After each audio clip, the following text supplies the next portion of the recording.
Good afternoon. I apologize for the technical delay. The Atlanta Chapter General Body meeting is now called to order. We will have our opening prayer by our chaplain, Claudia Taylor.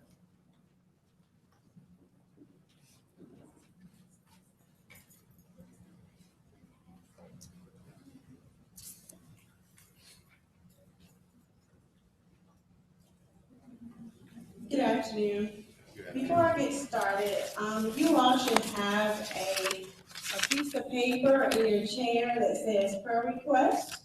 Would you all please fill it out? You don't have to put your name on it, but I will pray for you all fervently, weekly on your behalf, and thank you to those who have submitted your prayer request. I hope that you have seen the move of God in your life over these few months, as again, I have been fasting and praying on your behalf. And today we were focused on is all about love. In 1 Corinthians 13, it explains what love is. And it concludes to say in verse 13, and now these three remain, faith, hope, and love. But the greatest of these is love. There is no greater gift than the gift of the love of God, as God is love, and he sent his only Son to die on the cross for us. Now that's love. In the month of February, we celebrate Black History Month and also Valentine's Day on tomorrow. And in celebration of each of these observances, we are reminded of the gift of love.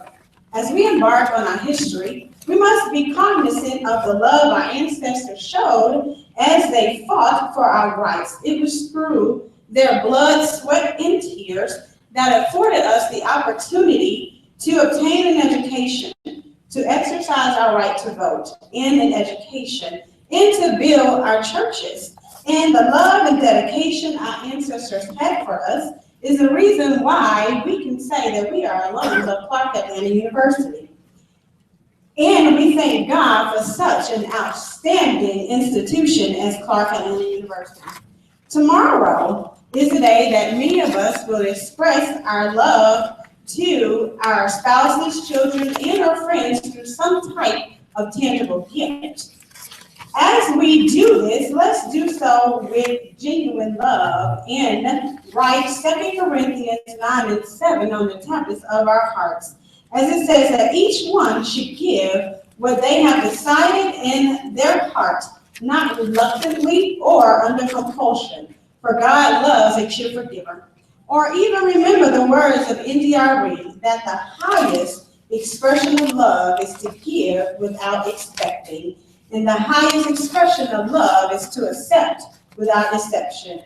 I encourage each of us to consider giving more to Clark Atlanta University, whether it is giving more through a gift in support of a student, a financial gift, or saying a prayer for our institution, or spreading the word about joining an alumni association, even or mentoring a student. May we share and show such love so deeply out of thankfulness for the love we have received from our Father God, our ancestors, and many countless others. May we pray. Oh, eternal God of love, who is everlasting and is our provider, God, we come to you saying thank you, oh God, for this time to come together, oh God, on behalf of our institution, Clark Atlanta University, oh God. We pray for your spirit of unity. We pray for your spirit of wisdom and understanding to be with each of us. And we pray, oh God, that your love will flow out through each and every one of us as you have so loved us. It is in the name of Jesus that we pray. Amen. Amen. Thank you, Claudia. Okay, we're going to move to the agenda very quickly and move some things around to make up some time. I know some people are trying to go see Alumni A, which I have to go with me. Quickly, I wanted to welcome all of you to this afternoon. We're very elated to have our President and First Lady with us this afternoon. I want to introduce you to Mr. Ralph Long, who is the president of the Athletic Booster Association, and our board for the Atlanta chapter.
With that, I will quickly introduce you to them in person.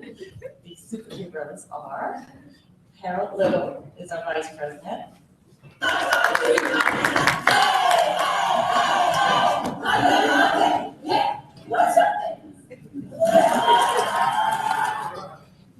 That's the OGs from a couple of years ago. They'll be in this role sooner than later. Dr. Winfred Harris is our treasurer. Randy Tweet Williams is our parliamentarian. You already met Claudia, our chaplain. Lauren Singleton is our recording secretary. Gail Bia is our financial secretary. Horace Henry is our historian.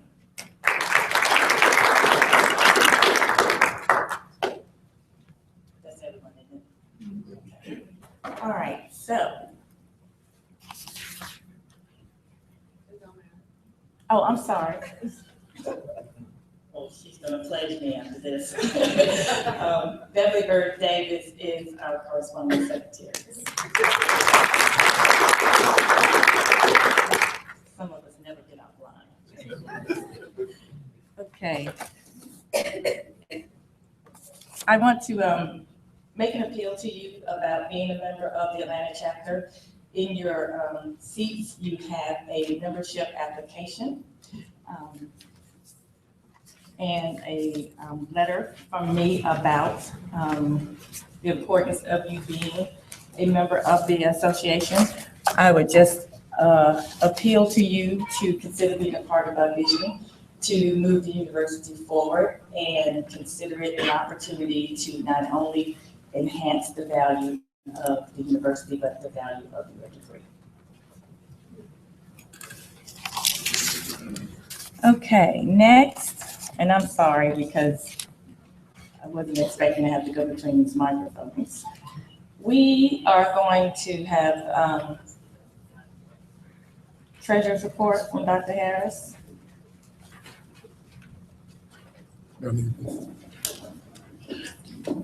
I apologize.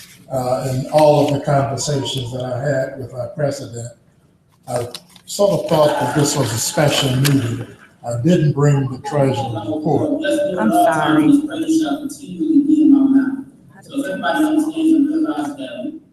I'm sorry. It's okay. Can you hear me? Yeah. I will mail a copy of the treasurer's report to all of the financial members next week. And I apologize for not bringing it today. Thank you. And we're gonna also table something in the order today with leaving things. We're gonna table the, and that's my fault, the recording secretary's report as well. I told you we were gonna make up the time. So with that,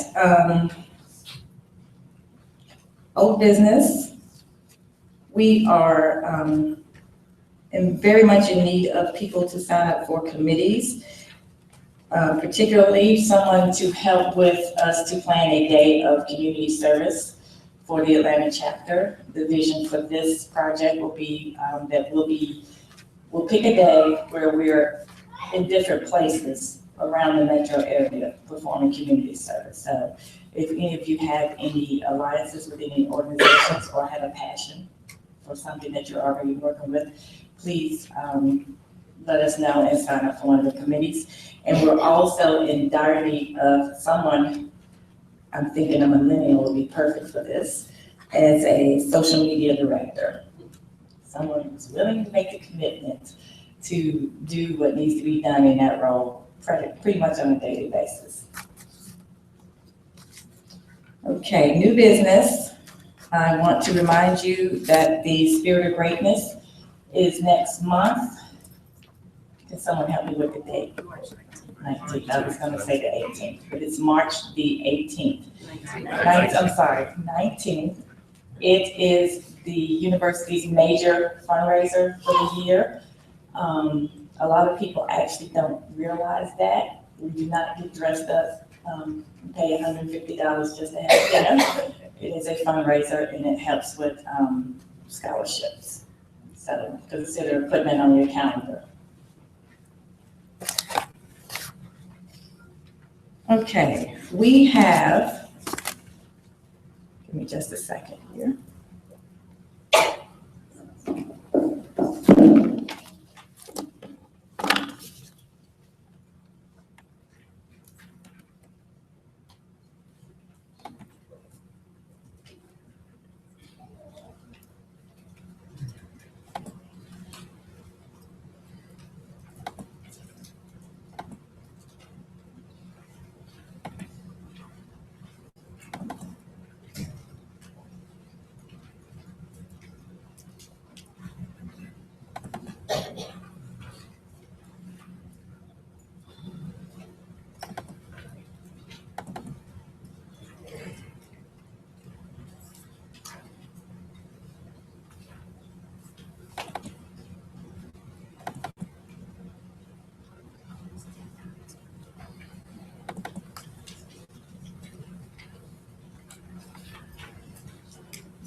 Okay. We have a section on our agenda every month now that we call the Student Spotlight, and it's an opportunity for us to highlight some students and remind you of the importance of serving as mentors. And today we're going to have two of those students who are mentored by me to come up and tell you a little bit about their story and their experience of having a relationship with alumni. Their names are Shamsia Roby and Melandra Johnson.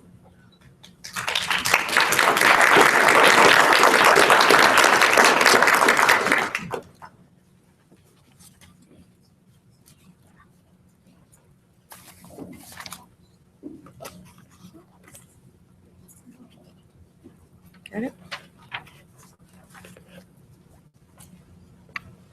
Hi everyone, my name is Melandra Johnson. I'm Shamsia Robe. I'm a sophomore psychology major here at CAUAA University. And I basically came to Clark not really knowing how I was going to pay for it. I'm a first generation student, so my mom wasn't familiar with how to pay for it or what route to go about. But as long as I got accepted and this was the school I wanted to go to, she was like, we're going to go down there and figure things out. So I came down here and realized that my Parent Plus loan was denied. And that put me back at probably like $10,000 that I still needed. And there was really no way that I knew how to get that. So I was like 2 days away from going home. And I was in my room and my roommate happened to be at a Pause to Cause event where she heard Miss Amina and Miss Jackie talking about if any student needed help, to just reach out to them and they would help. So she came back running to the room and she was like, let's go right now. So we went to the alumni house and I had a meeting with Miss Jackie and she helped me with the scholarship.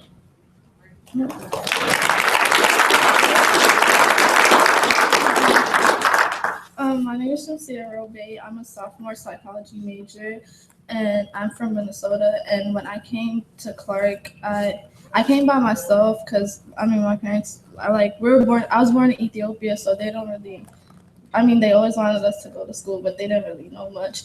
So I came down by myself and I thought I was enrolled. I actually didn't know.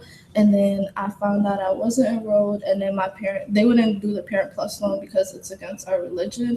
So then they're like, okay, we're going to pay your first semester. And then I was like, okay. But I had money saved, so I helped them with that. And so I didn't have no betting. I didn't have anything because I put all my money I saved to my tuition.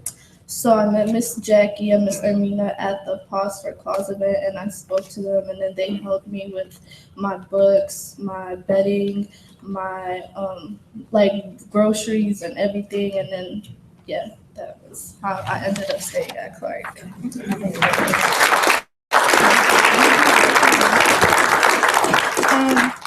And they have impacted us in so many different ways. They made Atlanta feel like a home, anywhere from sleepovers to Sunday dinners to celebrating birthdays with them. They've become like mothers away from home for us. Here we go. We can literally like call them whenever, anytime we need something, or if it's just that we need to talk about something. And I don't think they actually understand how much they've impacted our lives. They even encourage us to join different activities. I know that when they first met us, I was kind of shy and Shay was really shy. So we weren't really looking forward to going out on campus and becoming leaders and stuff. But now we're both a part of the honors program. I'm Miss Liberia in the United States. We're both on the e-board for the Undergraduate Psychology Association. And I'm also a part of Campus Activity Board.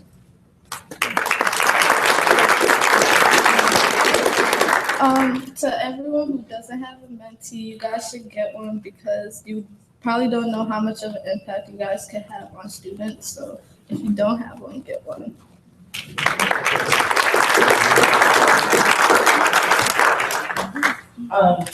Thank you, ladies. Before you go, I just want to say to them how proud I am of them.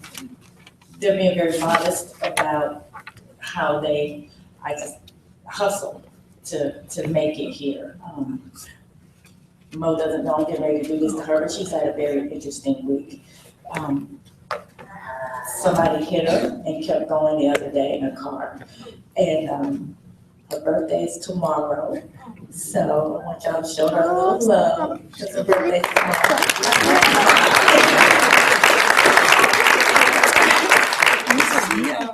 I know, it's gonna be okay. I told her, just sit still. It's gonna be all right. I told her something good is getting ready to happen to her.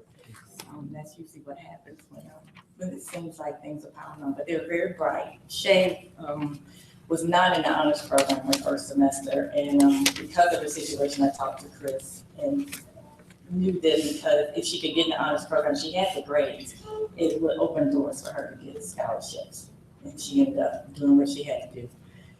It also helps to know somebody. All of us know somebody. It's the power. They're learning the power of networking. I stay on them all the time.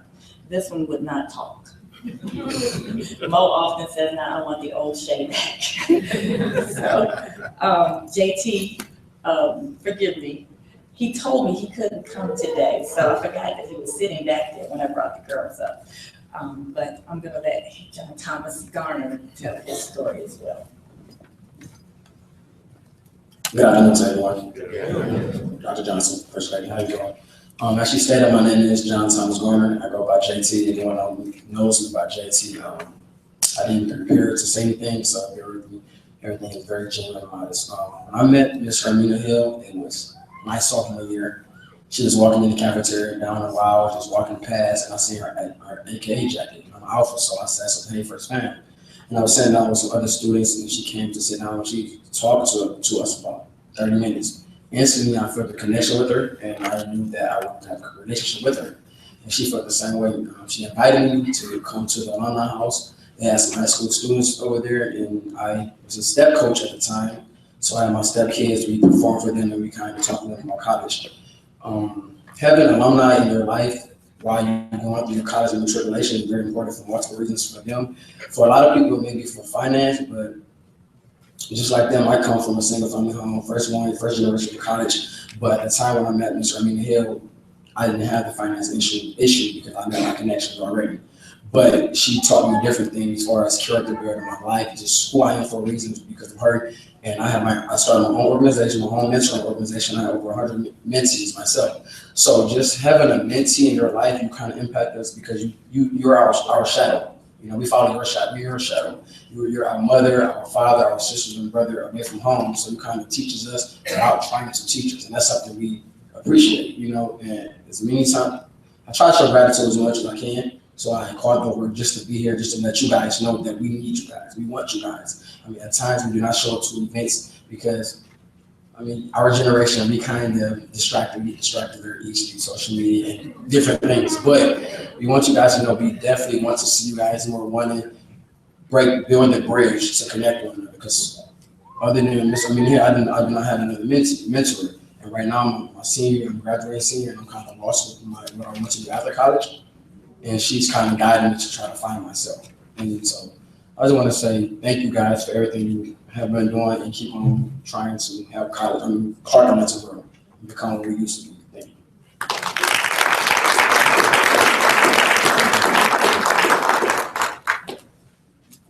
Thank you. Thank you.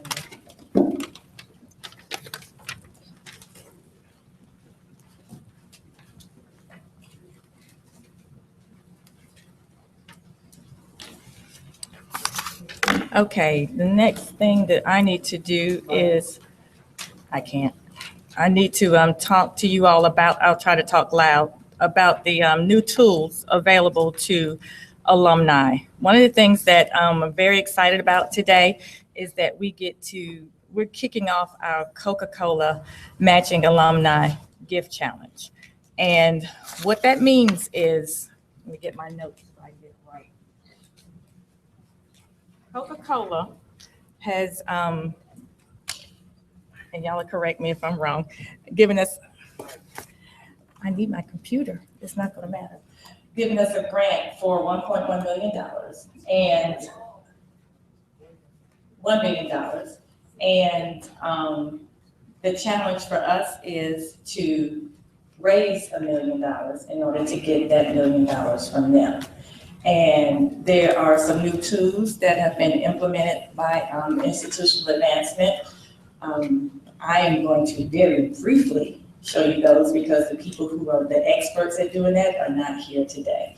But I wanted to show you that, show you some of the changes that have been made to the website that I think all of you are going to be excited about. I know that one of the complaints that any of us has probably had over the years is the ability to either keep up with the school or have the school to keep up with us. One of the things that you will like, first of all, let me show you this.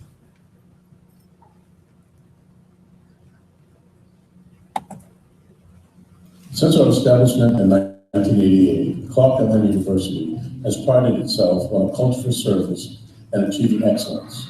As the president of Clark Atlanta University, I am honored to continue this legacy, elevating CAU to become a global crossroads for ideas that matter. This year, we are mobilizing for the future. Our goal is to ensure an avenue for our students to achieve any goal they set their mind to. Thanks to our partners at Coca-Cola, I'm delighted to announce the Coca-Cola Alumni Matching Challenge.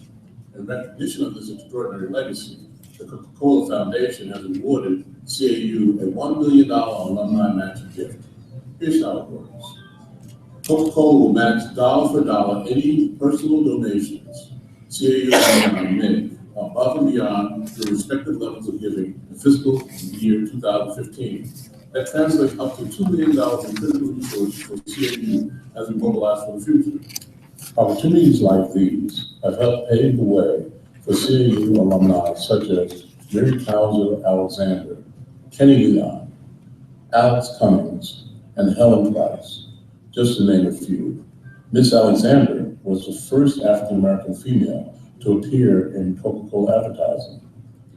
We honor her and all of the extraordinary CAU alumni who exemplify the high standards of scholarship, leadership, and strength of character. With your support, we will reach our ultimate goal of meeting the Coca-Cola Matching Challenge. I'm asking you and fellow alumni to help us mobilize for the future.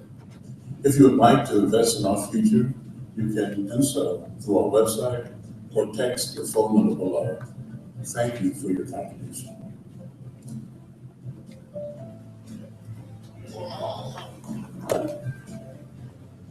Okay, so it's a great way for Coca-Cola to help us increase not only our giving, but the number of alumni who are giving. It's a great way to raise money, to raise awareness, and raise excitement in real time. We want to The university recognizes that our biggest asset is our alumni. So obviously you can see here that you would click here to give.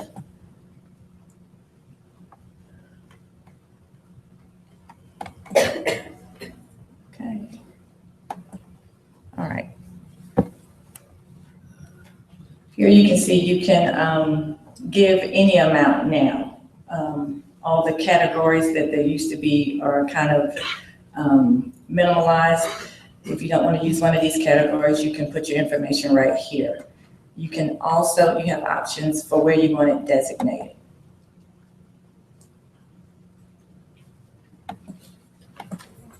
Sorry.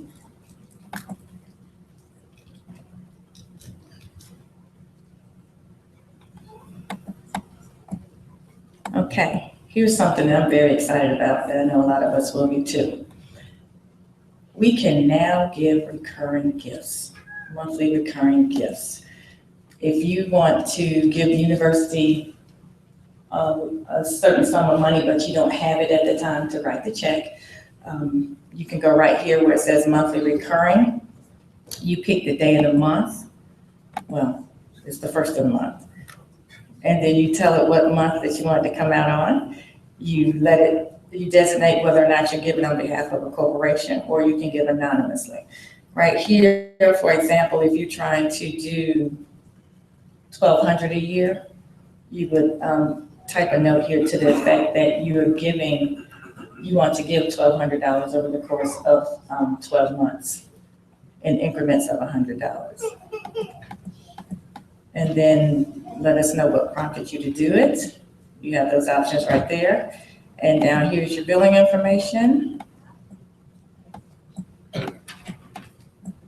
your credit card.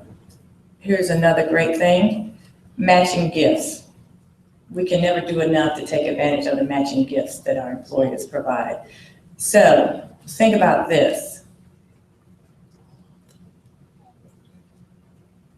Coca-Cola is going to give, let's take what you gave for fiscal year 2014-15. They're going to give the difference between 14 and 15 and 15 and 16. So what you need to do is whatever you gave in 14 and 15, when you give above that amount, Coke is going to match that difference, okay? So you got that, and you've got the match for this fiscal year, 15-16 as well. In addition, if you work for a corporation that's matching, and they're not gonna match that, but obviously university is gonna benefit from the match that you originally gave. For example, let's say somebody gave $10,000 in December. That's a $20,000 gift now. They turn around and give one in January. That's now a $20,000 gift. That person's up to 40. Let's say they get a bonus in March from their job and they give some more money. So you see how quickly your donation can increase depending on what it doesn't matter what the amount is. And the most important thing is that we increase the number of alumni who are giving. Now, you want to be very careful, and let me demonstrate this for you, I'm sorry. If you check here that you're looking for a corporation, you just type one here.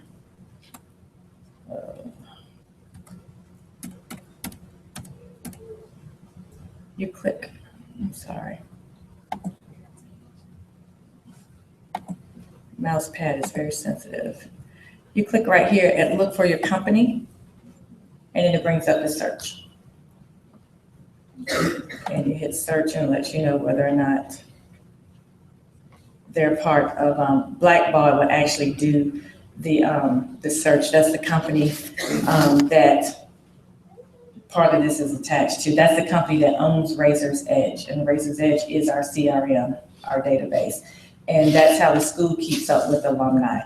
They know when you give a gift, they know when you graduate, they keep up with your name changes, all your contact information, even vendors. They keep up with anybody associated with the university except students. And once you graduate, that information gets transferred over to Razor's Edge.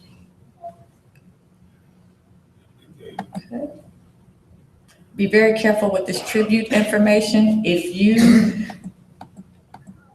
are not very serious about doing this and you don't have all of the information, when you start to do this, it's going to kick you out totally, and you have to start all over again. And then, of course, you can hit the button here to donate now. Okay, now, let me see if I can find the main page here. Oh, and there's also a button there to generate a letter to you. That's another thing. Online, you're going to automatically get your letter. The school is not going to mail you a letter when you do this online. You're going to be able to see your letter in this system. You don't have to worry about receiving that. And you'll also get a statement at the end of the calendar year for your taxes of everything in here. Okay, so about alumni. I cannot demonstrate this because it's not going to go live until the end of this month. However, another great thing about the changes they've made to the system is you're going to be able to go in here and update your own information. You'll be able to update your information, make changes about it. It's also going to help those of us in the chapters to pull lists. It's very basic information. There's no social security numbers or anything like that. It also identifies solicitors, which are usually staff or board of trustees members. You can go in and update all your demographic information. And it also tracks people who are inactive. So if somebody's given and they kind of fall off, they'll be able to now keep up with us better when we stop giving, so somebody can pick up the phone and call. The one thing that the university is focused on now is more stewardship as opposed to just sending a letter out to you and asking for something. We all know it's about relationships and that personal touch in terms of getting the response that you want. So that's where their focus is with this.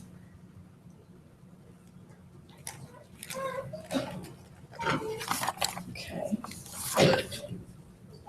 They'll also be able to give you soft credit if you have some type of attachment to a gift that comes in. The system will be able to see your association to that gift. It's not giving you credit for that, but it will give you soft credit for your help with bringing that gift into the school. Now, the question I asked for those that I know who don't use social media or email is, that's fine. Just stay in touch with the university, and the university will do what they need to do to also stay in touch with you. So if your preference is to not do this online and you want to do it manually, that's okay. They will make sure that they accommodate you. Okay. There's also a program called My Pledger that allows you to do real-time donating. If anybody wants to try this, you can. You can pull out your phones right now and put in a dollar amount and text it to this telephone number right here. What's going to happen is you're going to get a link that will prompt you to put in your information.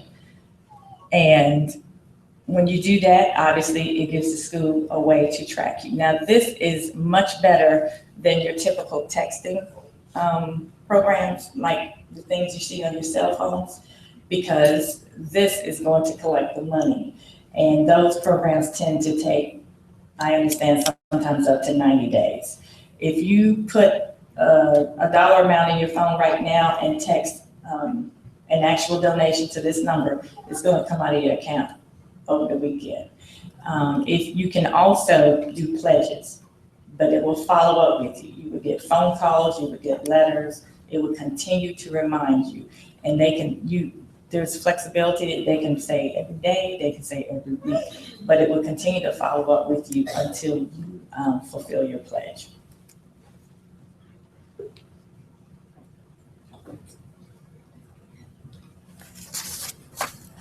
Okay.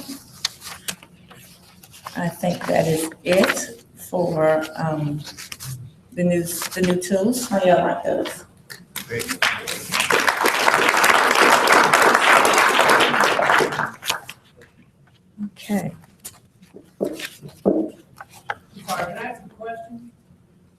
Sure. I must have got lost somewhere. I'm trying to figure out how exactly I get to that page. I'm not exactly able to get to it.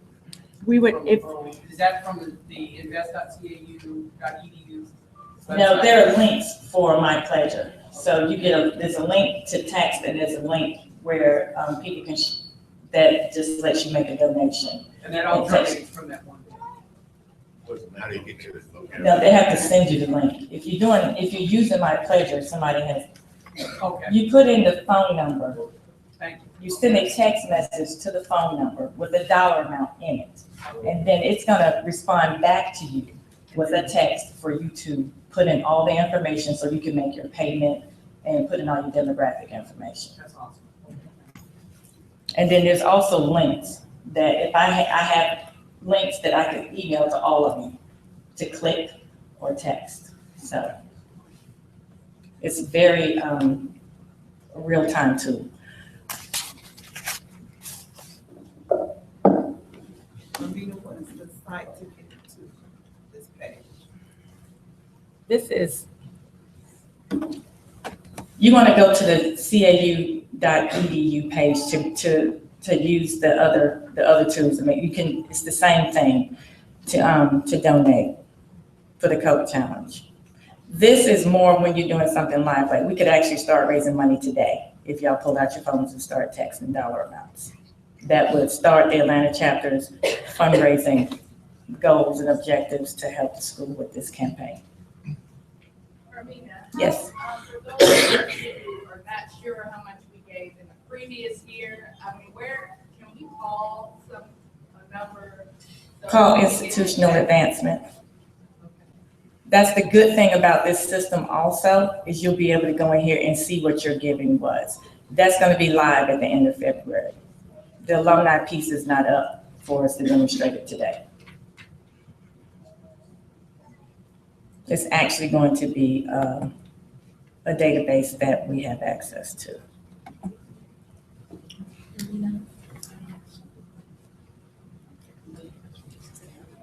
Okay, Mrs. Johnson has some press releases that has all that information in it as well.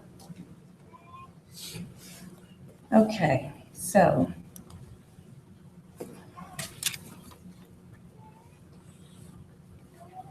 Gonna get to what we all are here for today. Get me out of your hair. Lisa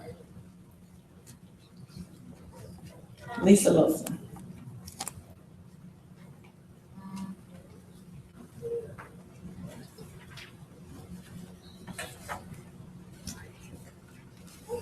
Yes, ma'am.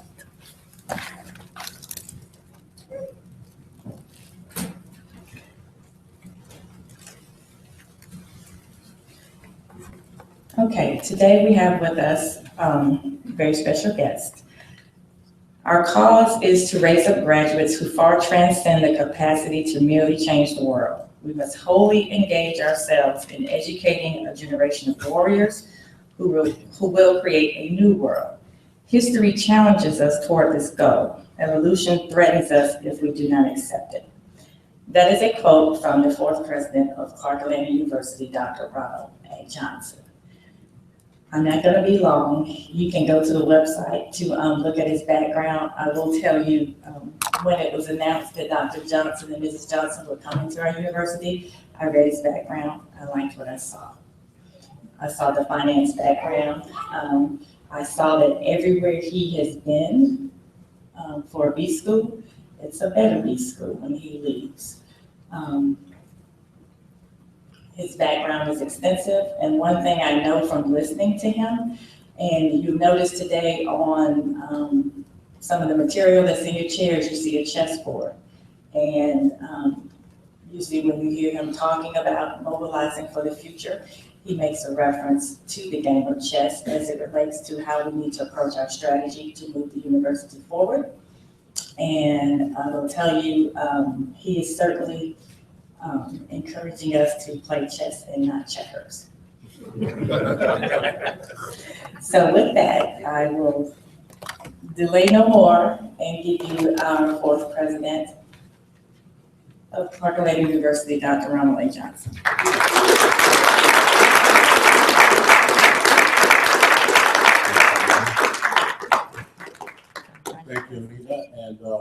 Thank you all. Good afternoon. Before I get started, I do have a presentation, a PowerPoint presentation that takes us back into history and brings us to today. This week is an important week for us because we are preparing for our board meeting, and the February board meeting is one in which we present the budget for next year. And so we're in the midst of pulling all of that together. Clearly, engaged in the Coca-Cola matching program is something that is important with respect to the budget for this year as well as the budget for next year. And so I'll talk a little bit about the match at the end of the presentation. But to begin, I'd like to point out that my wife and I were just in LA visiting the LA chapter, and really had a great experience there. And prior to that, we were in Las Vegas with Bill Shack, Trustee Shack, who does an annual fundraiser. The fundraiser is for the Close the Gap Scholarship Fund. And so I'd like to begin by just talking about the Close the Gap Scholarship Fund and then talking about the history and then coming back. A few weeks ago, my wife happened to be in my office, not inside my office, but outside, working with the administrative assistants there because there was some problem with answering phones when you're on the phone.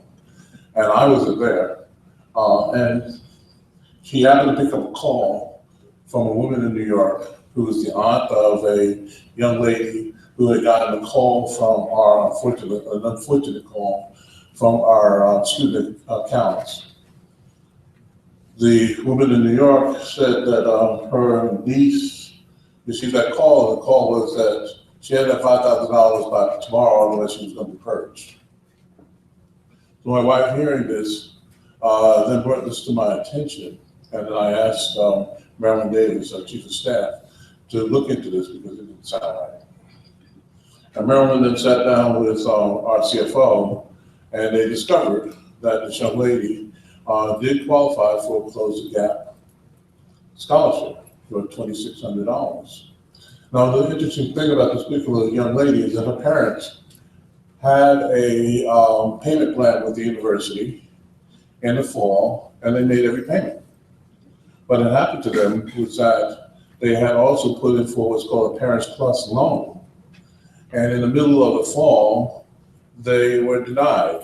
The Parents Plus loan is a federal loan, and they've improved the qualifying standards for that loan because it was really totally ridiculous. They changed it in 2012. But still, if you have something that is 60 days late, and it could just be that it could be a parking ticket. Anything that shows up on your credit, it could actually be an error on your credit report. You can't get the money. And so they had made their payments to the university, and here's this young lady who's not able to continue on without intervention. Because we had the Close the Gap Fund, we were able to provide her with $2,600 of that $5,000.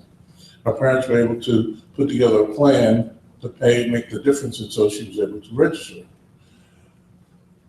This is what this institution is about. It's about taking people who have promise and giving them the opportunity to achieve that promise. We can't do that without your support. We can't do that without the support of people like Bill Shack. And so I'd like to begin the presentation by recognizing that we have our origin tells the whole story. That we are, of course, the result of a consolidation of two great institutions, Atlanta U, that was founded in 1865, and Clark College, that was founded in 1869. Combination of almost 300 years of legacy between the two institutions, but they were founded way, way, way back then at a time when the U.S. had just gone through a major, major transition, barely surviving. And so it was a time of promise, but it was also a time of trepidation. We had no idea what was going to happen because in April of 1865, Abraham Lincoln was assassinated. Now, of course, they had no idea that what the university and other HBCUs would be confronted with is, of course, something that was most pernicious. Some argue even more pernicious than slavery, because with against slavery, you had no hope, right? You were a slave. After the Civil War, you were given this notion that you were free and you were able to be about something, and then you were confronted with two of the most pernicious things possible: Jim Crow and tenant farming. And so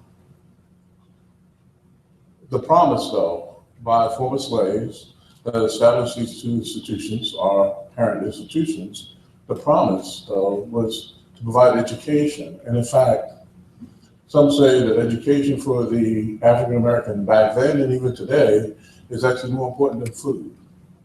They promised education, and it was through that promise of education that the forces were able to amass enough energy to defeat those two really pernicious forces in the lives of African Americans.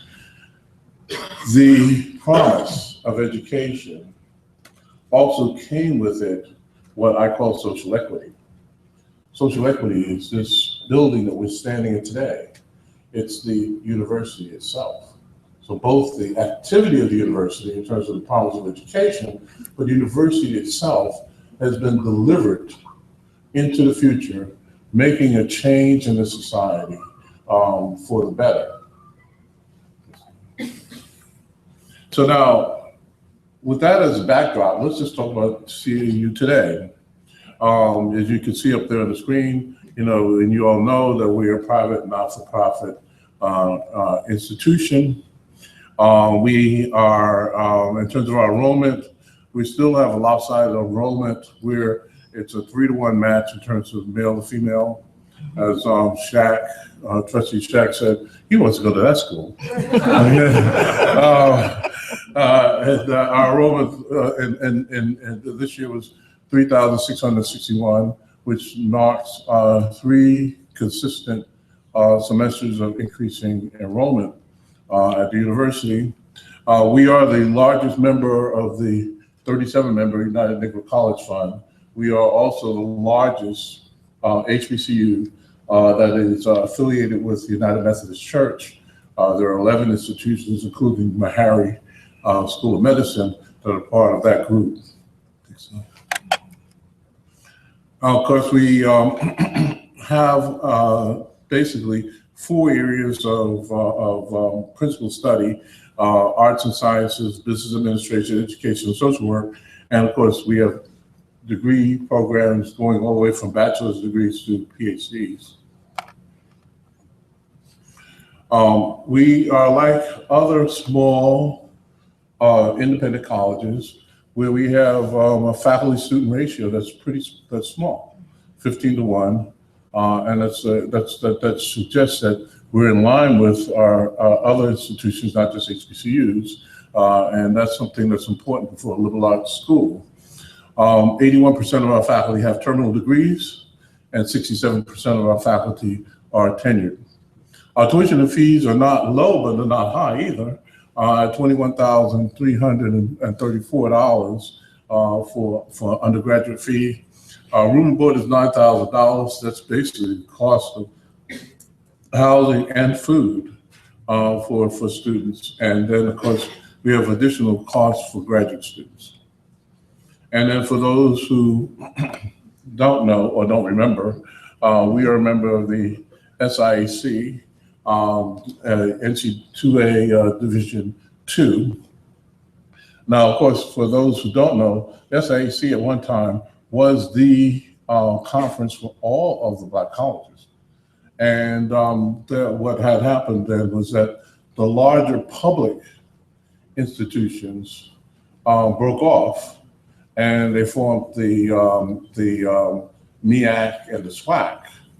But this is I'll call it the ancient group This is where all of those institutions came from. Next. Okay, so when we talk about mobilizing for the future, we are talking about really this institution, Clark Atlanta University, being at the crossroads, the global crossroads for ideas that matter. That we want to have our students and our faculty focused on going into the center of the cloud there. If you go in the center of the cloud there, we're there to resolve the challenges that people face. I lived up in the mountains of North Carolina for 4 years. There was one song that still sticks with me. As you can imagine, the only songs that are up there are country music. Okay? And one of the songs that sticks with me is when you're going through hell, just keep going. Don't look in the rearview mirror, just push that pedal down and go, okay? And so what we are telling people is that we have to actually go into there. That's what our duty is. That's what our charge is, a culture for service. And when we get in there, we're going to try to find a way or make one. That's what we're about, right? And so when we talk about being at the crossroads of ideas that matter in terms of the economic, social, and technological challenges of our time. And we really want to be that type of institution. That's how important we have been. That's where we have gone. We have gone into the fire, not away from it. And that's what we want to be defined as. Therefore, ideas that matter has to be part of our DNA. Ideas. The I stands for innovation and entrepreneurship. The D stands for design and systems thinking, although there's a systematic thinking. It's not quite the same thing, but we certainly want to be systematic about thinking. The E stands for environmental sustainability. A stands for arts and sciences, and ultimately it also includes convergence. Where areas, different disciplines come together and explode knowledge. And then the S stands for the sciences, both the hard sciences, social sciences, and technology. And so when we talk about ideas that matter, we're talking about across the board, across those categories. We want to come up with solutions to the challenges that we see in this world. Now, in order to do that, of course, we've had to look at our curriculum. The curriculum that you and I have had is reflected up here on the screen. You had a two-dimensional curriculum. You had your foundation of knowledge, which is basically your liberal arts core, and then you had your major. And if you click one more time, unfortunately for us, Google didn't exist, okay? But unfortunately, today Google does exist. And so that's the only thing you have, then you're too expensive. The next slide. So what we're doing at Clark Atlanta University is we're blowing this thing out, creating a multi-dimensional process for transforming an individual from being a student to being a value-added performer in the marketplace for the global marketplace for labor. As you can see on the screen, it begins with behavioral and social characteristics. And I can give you an example of my son. And my son has no challenges in terms of social and all the rest of the characteristics, but he's a millennial. That's a challenge. And he's 29 now. Last weekend was his birthday. But 2 weeks ago, my wife and I, we were in Washington, D.C., and we were having dinner with him and his wife to celebrate his birthday. And he told us that a partner in a law firm that he's in Washington had asked him to accept a secondment to American Express for 4 months. And so my son went on and on and on the whole night about how that was not part of his plan. You know, he just moved down from New York to Washington to join the firm, and now he's going to go back up to New York, and he's going on and on and on. And after a while, my wife gave up and argued with him. And then I finally said, okay, enough is enough is enough. Let me just say something. First off, I don't know why they chose you. I don't.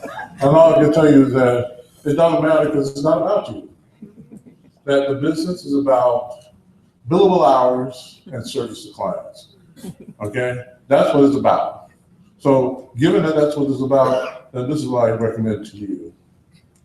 Talk to that partner and tell them, is it a hard stop after 4 months?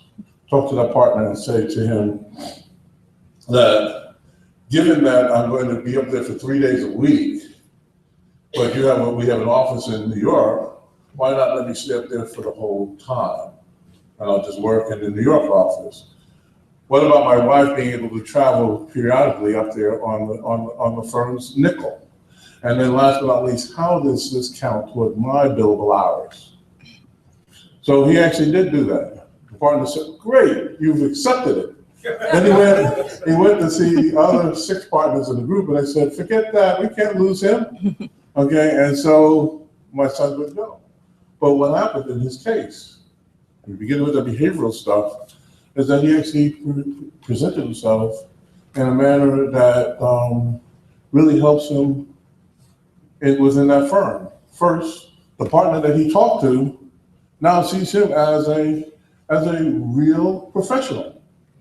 Second, he knows that other partners really have him on the fast course, okay? And he wouldn't have known that. Had he given the other answer, it's not what I was, blah, blah, blah, blah, then they would have looked at him like he had 3 heads, okay? And so part of what we want to do early on in the program for students is to get their heads screwed on the right way so that they can actually understand what's going on. We can go through life walking past roses and have no idea that they are there, right? And so one of the things that we have to do is we have to help these young folks recognize that there's more to life than them. And that's why once you understand that, then you'll be willing and able to go into that cloud. So as I said, we have this thing blown up, and we'll just walk very, very quickly through some of the other elements of it. We go to the next one. The first year experience, of course, I just talked a little bit about what we're going to try to do in terms of getting them wound up and giving them the right behavioral skills to be successful. Next slide. We have gone through and taken our core curriculum and we have shrunk it. It's now down to as few as 36 hours from 63. And the focus of the core curriculum now is on specific skills. Unfortunately, most universities, and certainly most liberal arts universities, I am not a foe of liberal arts, okay?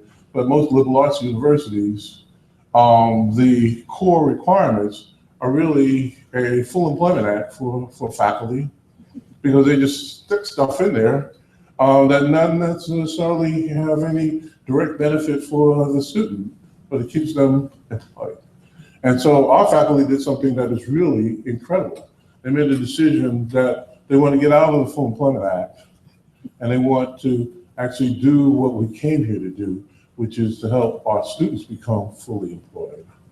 And so as you can see up on the screen, those are the characteristics that our faculty have defined as what students need as basic capabilities, and and as a consequence, the faculty made a decision to shrink the core to focus in on those skills, those skill developments. Given that they shrunk the core, next slide, that then allowed for me to come in and talk to the faculty about what you can do to fill in the gap. And so we have talked about what are called stackable credentials.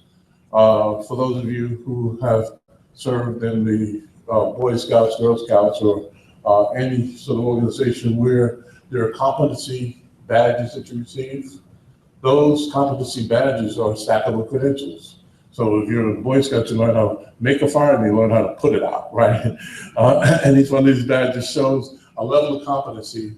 And so what we want our students to do is to expand their bandwidth by adding competencies in addition to the subject matter expertise. I like to use the example of accounting because accounting is pretty straightforward. If I go and I get my accounting degree, and then I go on and I take the CPA exam, then I'm a full-time accountant, and I can then work in a public accounting firm. I'm in the public accounting firm, And after 3 to 5 years, they come and they say, it's nice knowing you. So what? I've been doing a good job, and why am I gone? And it's because nowhere in this country today, okay, is there an accounting program that trains you in how to manage an audit, how to manage a project. And so unless someone likes you in the firm and they take you under their wing and show you how to manage a project, then you just don't. You don't have any classes in that. And so guess what? Well, what we want our students to do is to look at a stackable credential like project management. So that then they actually have something and they actually get a certification in project management. So they don't have to be just an accountant. I mean, there can be any area where project management skills are beneficial. Now, that same person, maybe they do have the project management skills because they came through our program.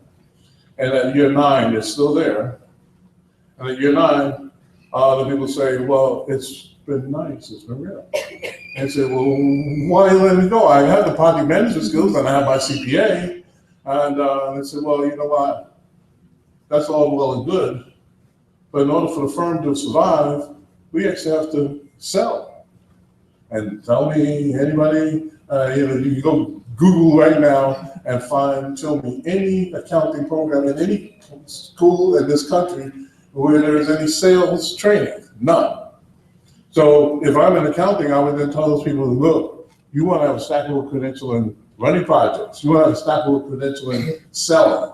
Why? Because those are the things that are going to expand your bandwidth and help you be successful through your career. We're not just here to get you a job. We're here to get you on a path to be successful. And so at any rate, so that's what we're looking at when we talk about stackable credentials in terms of our curriculum. Next slide.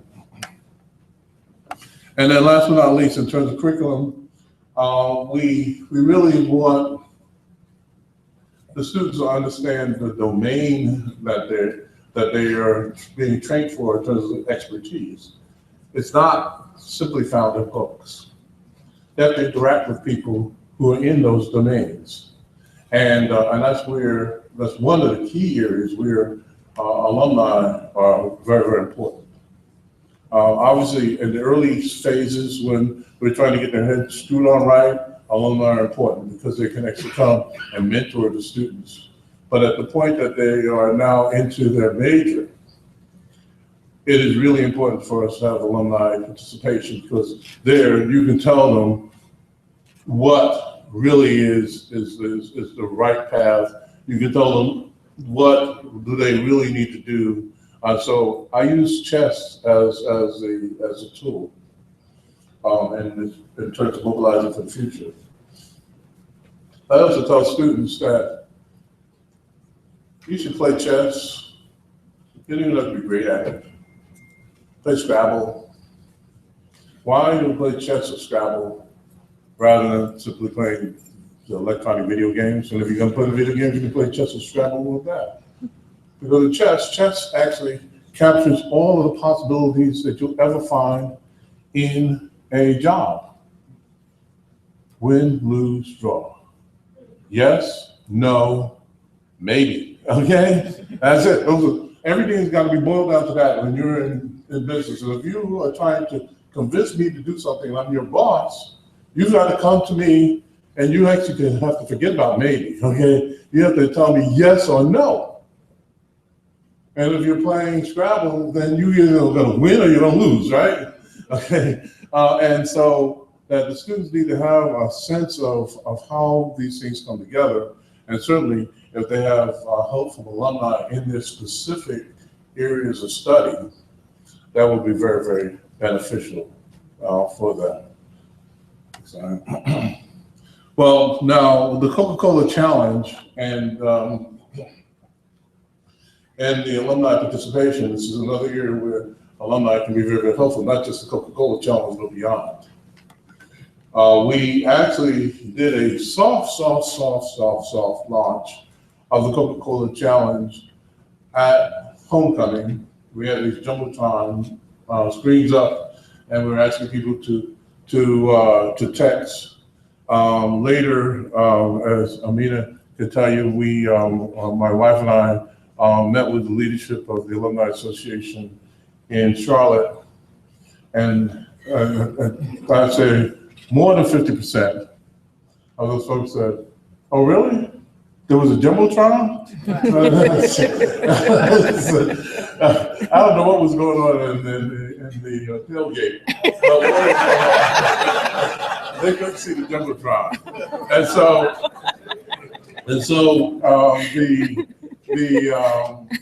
at the game, I think we raised like on the Jumbotron saying Texas thing, we raised like $2,000. Okay, and so, but when we were in Charlotte, when these folks said, "Well, I must have been in a haze," and then we had a number up there. Within 30 minutes, we had $17,000. I mean, that's how quickly those guys woke up. Okay, and we had a mailing, year-end mailing as an early against soft request with respect to the Coca-Cola Challenge, and we were able to actually receive $20,000. And that's just, people just responding to the call. We've had a number of really great responses. My wife and I have been in Washington, D.C., down in Orlando, where else? Oh, gosh. Obviously, Los Angeles, recently, Houston. And in each place, there's been a tremendous outpouring of support and response. And so now we're back home. So we want to make sure that Atlanta gets in on the act in a more formal way, given that we're now really at the hard push of we're moving away from the soft announcement, or soft launch. The piece that you saw on the screen with me it's on our website. It's on the front on the landing page of our website. This week. Right. You said it was done by a student. That was student. Oh yeah, that's right. Yeah. My wife reminded me that actually was done by a student. That whole production was done by a student. One student did that. Figuring out the pictures, the Coca-Cola stuff, and all the rest of that. It was a student who did that. This week, on Thursday, we're going to be doing a total of 4 PSAs, film PSAs that involve Kenny Leon, 2 by himself, and then 2 with me, which is probably terrible because I have to memorize lines. I don't know how that's going to work. But we're going to be doing 4 of them, and those PSAs are actually sponsored by alums in the Mass Media Arts Affinity Group. That they're paying for a professional team to come and actually do that to help us with the hard launch of this program. The program says it's for a match of gifts from alums that exceed what they gave in the fiscal year 2014-2015. Our fiscal year runs July 1st to June 30th. So our last fiscal year ended June 30th of 2015. So whatever people gave in that period between July 1st, 2014 and June 30th, 2015, if they give $1 more, that dollar will be matched by Coca-Cola, $2. Those people who did not give, first-time givers, every penny that they give would be matched by Coca-Cola. So, for instance, if you gave $100 and you hadn't given before, then it's $200 that we get. In addition, as Amina mentioned, many of our alums work for companies that actually also match. So if you actually work for Coca-Cola, then this is the way it works. If you gave $100 in excess of what you did the previous year, then the Coca-Cola match comes in at $100. So now that's $200. And then your corporate match would come in at $100, so it's $300. So your act of giving winds up being multiplied. Now, just want to make sure I cover everything that's listed here. My wife will talk about the various ways of giving because she is more technologically savvy than I am. In fact, I note that back in November when I talked to Kenny Leon, I told him to think of a way to help support him with the Wiz. And so I came back and I talked to my wife and she then talked with Donna Brock. I told them, let's set up a Twitter hashtag, let's set up a place for texting and also an email address and a Snapchat location. I was just talking, I don't know anything about any of that stuff. You know, for the Wiz. And so they did. They set all that stuff up and we have pictures from all over across the country of our alumni. The whole Panther Nation just went wild that night. And of course, our students had watch parties. And then other people from outside of the Panther Nation got involved. And turned out to be, according to Kenny, Twitter contacted them and told them that it was the biggest TV-based event on Twitter in the history of Twitter. It just exploded. And so there is something to this. Somebody knows how to tweet. Somebody knows how to tweet. Somebody knows how to tweet. Now, because we were watching these things, because my wife had these things rolling all night long. And in fact, it as I said, it exploded. And of course, he really blew the lid off of NBC in terms of the audience for the show. And so they showed it a second time, and then he said that nobody's heard this, but because of the success, NBC's asked him to do the next one, the next live broadcast.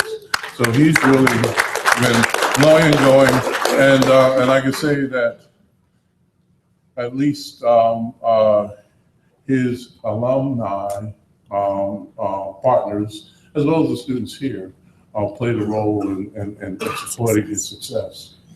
Well, with that, before I take questions, I know that my wife has a few things to say, and then let me go back to, may I? Thank you. Okay, hello, good afternoon. I am Irene O. Johnson, First Lady, for those who have not met me. This is just a wonderful, wonderful crowd this afternoon. Thank you so much for taking time out of your busy Saturday to come and join Irene and I, Ron, on this journey.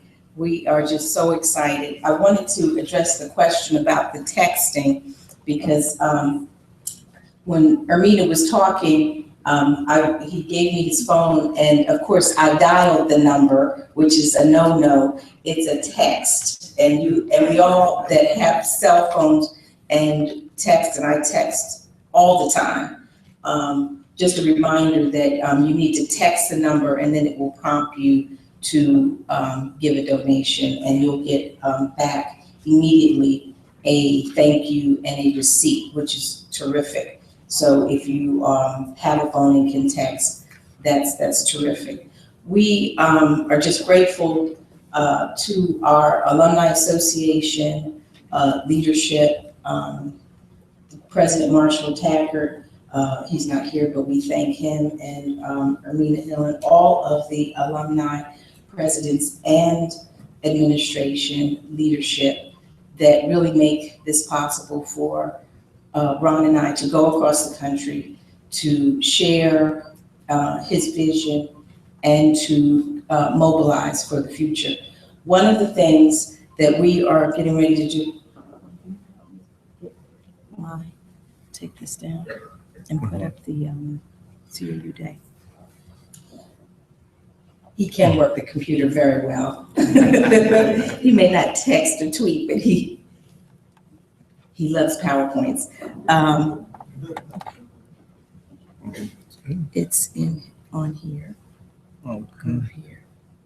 One of the things that we have been doing, we've been meeting with alums, not only across the country, but in Atlanta. And we had the very good fortune, I had the very good fortune during homecoming to meet a young lady, an alum, who is a lobbyist, Alumni Kenyatta Mitchell. And we've been talking about doing something with the legislature. And after many, many conversations, we are so excited to announce the first CAU Day at the Capitol that is coming up the Monday after next. We have put together some of the most incredible assets that are a part of this university. Of course, our jazz radio 91.9 WCLK will be there. Our Center for Cancer and Therapeutic Development and Research will be there.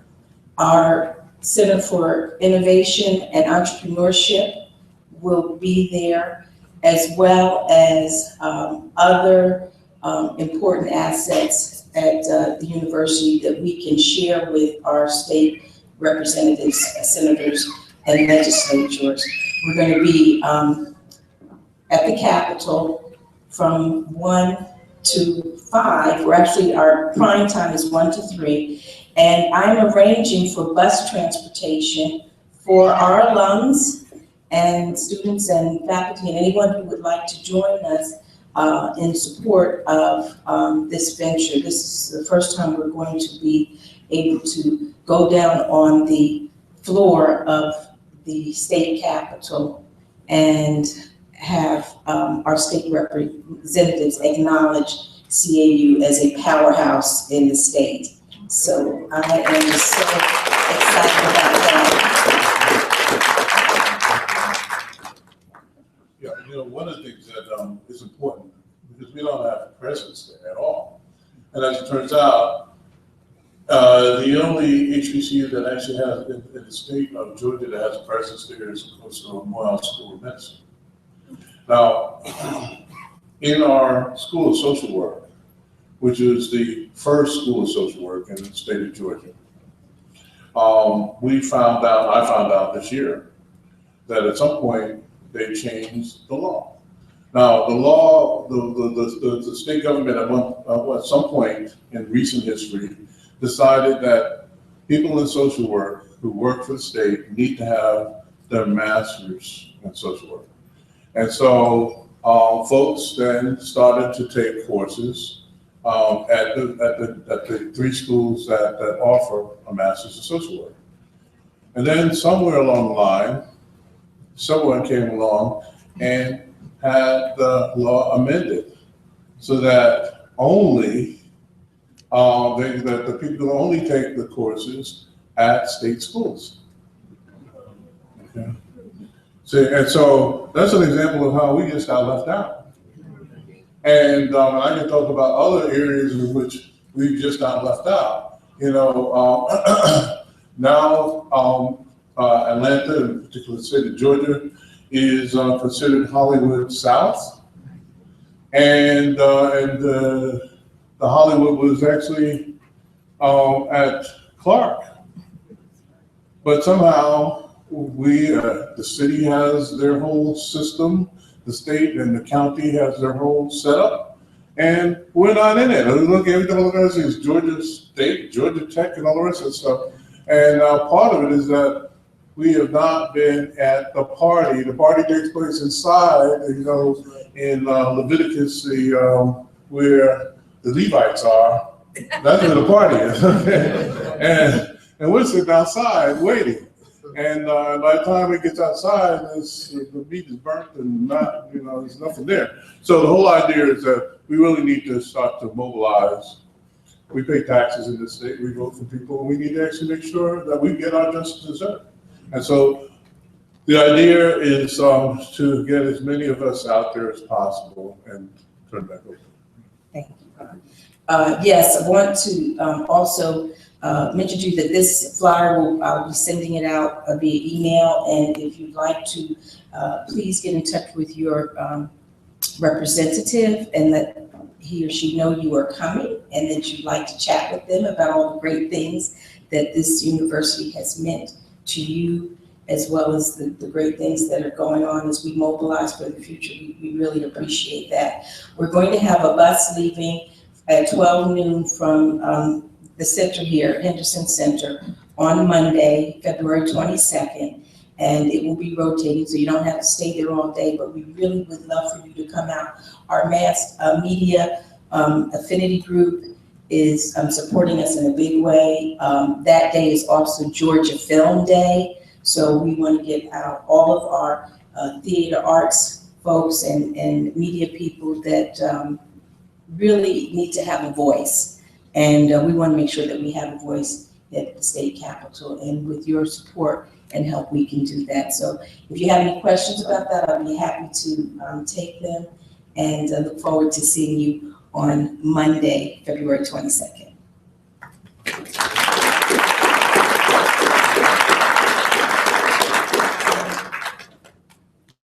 Any questions for the president? Yes.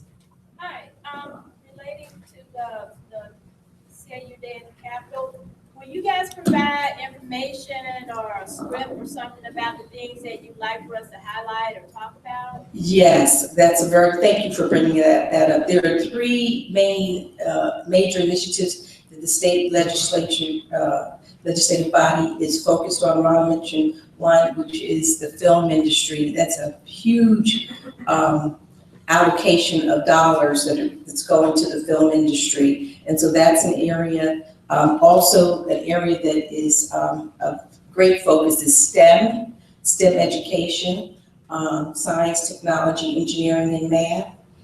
And the third one is entrepreneurship, which really encompasses any organization. You don't have to be a business major per se to be involved in entrepreneurship. Our physicians are entrepreneurs. Our scientists are entrepreneurs, and so we want to encourage everyone to participate. Those are the three areas that our lobbyists have told us that this state legislative body is very keenly interested in and throwing lots of dollars towards. So we want to make sure that some of those dollars can roll back over on the Hill. And we're hoping to have a huge mass, there's numbers, there's power in numbers, and we want to have a good turnout. Thank you for the question.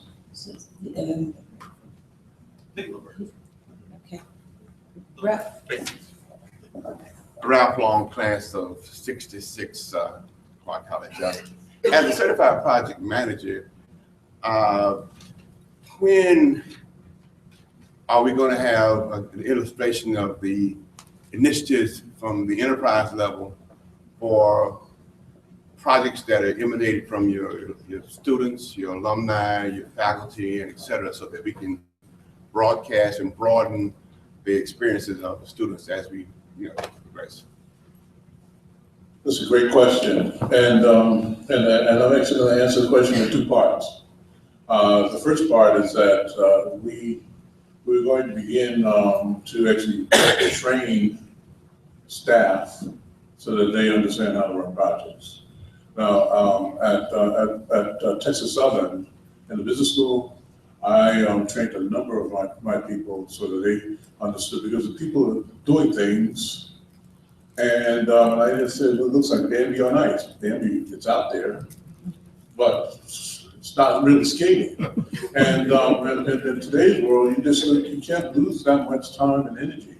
And so in fact, several people at Texas Southern went through project manager training, and then of that group, 3 of them I pushed all the way to PMP. And so now, to answer your question specifically, in terms of projects that are coming from outside and inside, What we're looking to do in next year's budget is a branding exercise. We really need to go through and work on our brand. And it's in the context of the branding exercise that we will endeavor to have conversations and focus groups with our alums and with students in other constituencies to better understand what your thoughts are, your needs are, your ideas are. And then from that, we then will be able to extract some of the projects, know what they are, and begin a communication network that will present the information in a way that meets two standards: frequency and recency. That whatever is up, it's out there on a frequent basis, and that we are top of mind in terms of recency. So that's what. So to answer your question, we want to do that. That's going to be part of that plan. We have a certain amount of money that's assigned to that project.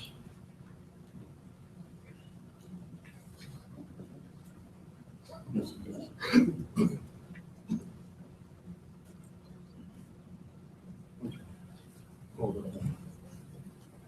Well, my wife was reminding me that in April, this is something that is in the planning stages. One of the issues at HBCUs in general is readiness. Be able to move on a dime. And the modern management is really built around not football, which is what was done in the 20th century. 21st century is really basketball. Because in basketball, you have to be able to switch on the floor from offense to defense, right? There's no time to stop and people coming out and the whole thing, because you got to be able to switch readiness. And so we're testing our readiness. We really want to have an event in April, for the end of April, where we invite whomever's still standing in terms of the presidential candidates for a discourse on economic inclusion. Because when you listen to the discussion about the wealth gap, the poverty, and all the rest of that, innovative sectors of this country where wealth is actually generated at its peak. And it's in those sectors that African Americans, as well as Hispanics, find themselves not in. Not just in Silicon Valley, but it's in energy, it's across the board, and all of those sectors where innovation takes place, because innovation is tied to wealth creation. And so we want to actually have a session like that, and we will give you more information as we pull this thing together.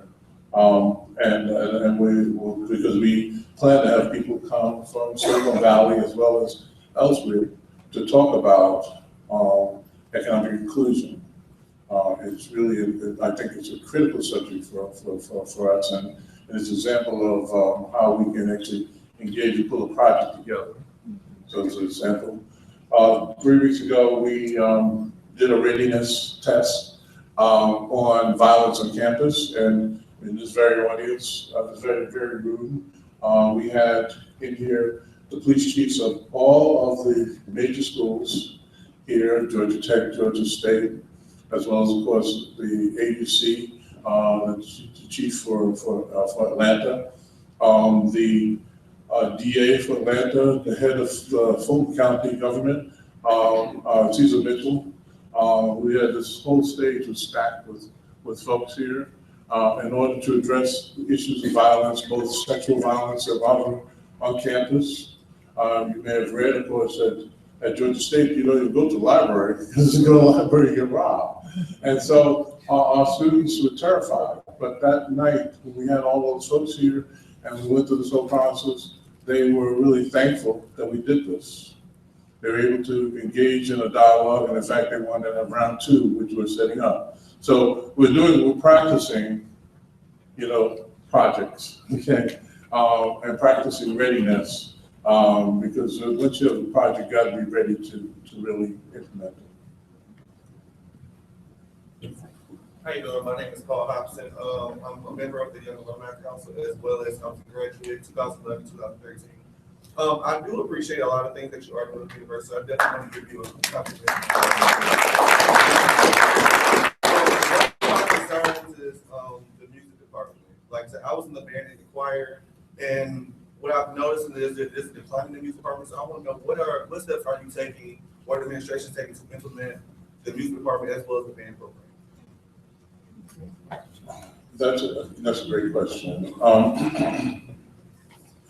I have been otherwise, tied up in a host of issues, and so, as my chief of staff, Marilyn Davis, knows that they seem to come. We have to get over to the music department and especially to the band to see what is going on. One of the things that I know, based on research that I've seen, it's not a surprise to me that we have a 3-to-1 ratio of women to men. That schools that have athletic programs that have some degree of success and that have bands attract males. Okay. And so we've not had great success on the field, and our band has dwindled to next to nothing. And as a consequence, it should be surprising that we have a dearth of male students. So it is something that that's really critically important. So yes, we're going to be, going in there into the music department and gaining a better understanding of what's happening and why it is that we're not able to recruit, or why it is that the programs have just not been attractive enough for people who want to come, and so that's soon to come. Now, what we have done, so that just as an informational update, we focused on my first 7 months here on really fixing 3 areas. One, enrollment management, but not down to the level of the specific areas. The enrollment management, and in the case of enrollment management, we are bringing in a firm called Royal and Company. Royal and Company specializes in helping you, once you identify a profile for students, helping you identify where those students are around the country and then attracting those students to your school. About 20 years ago, Spelman did that, and you see what Spelman has now. In fact, Spelman has recently hired them again to help shape their student body. They already have a line of people waiting to get in, but they want to shape the student body in a particular way.